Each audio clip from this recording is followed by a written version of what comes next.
ओम श्री सद्गुरुदेव भगवान की जय। प्रश्न है कि अभ्यास की स्थितियां क्या हैं? उत्तर: सभी साधकों की अभ्यास की अर्थात भजन की स्थिति एक जैसी नहीं होती है।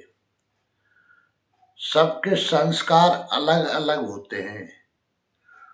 कोई पिछले जन्मों से चला हुआ है तो कोई इसी जन्म में शुरू कर रहा है।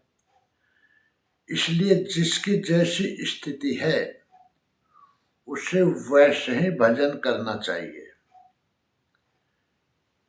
इसी पर गीता 12/9 में श्री कृष्ण कहते हैं,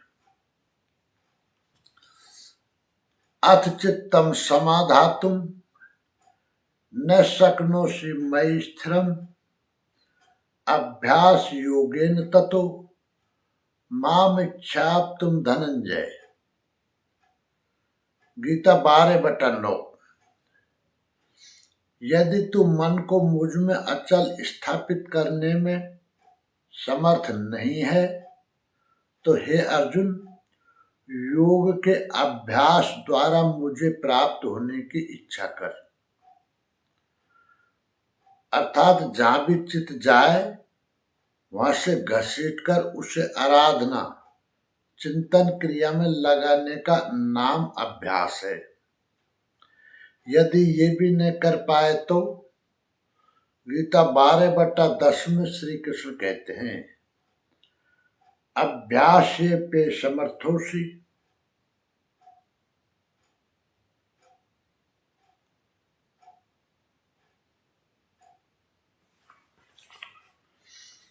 मत कर्म परमो भवे मदर्थमपि कर्माणि कुर्वाण सिद्धि में वाप्स्यसि। गीता 12/10। यदि तू अभ्यास में भी असमर्थ है तो केवल मेरे लिए कर्म कर, अर्थात आराधना करने में तत्पर हो जा।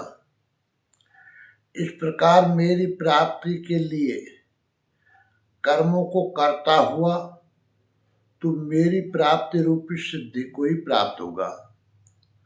अर्थात अभ्यास भी पार न लगे तो साधना पथ में लगे भर रहो। ये भी न कर पाए तो गीता 12/11 में श्री कृष्ण कहते हैं, अथैतदप्यशक्तोषि कर्तुम मद्युगमाश्रितः सर्व कर्म फल त्यागम ततः कुरु यतात्मवान। गीता 12/11।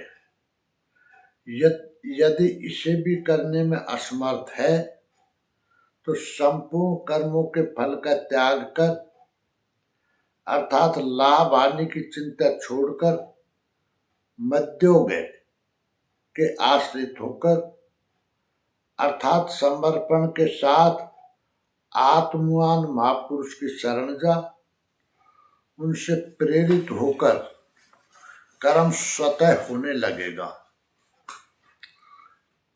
समर्पण के साथ कर्म फल के त्याग का महत्व बताते हुए योगेश्वर श्री कृष्ण गीता 12/12 में कहते हैं, श्रेयो हि ज्ञानम अभ्यासाज ज्ञानात् ध्यानम विशिष्यते ध्यानात् कर्म फल त्यागस त्यागंच्छान्तिरन्तरम। गीता 12/12। केवल चित्त को रोकने के अभ्यास से, ज्ञान मार्ग से कर्म में प्रवृत्त होना श्रेष्ठ है। ज्ञान माध्यम से कर्म को कार्य रूप देने की अपेक्षा ध्यान श्रेष्ठ है, क्योंकि ध्यान में इष्ट रहता ही है।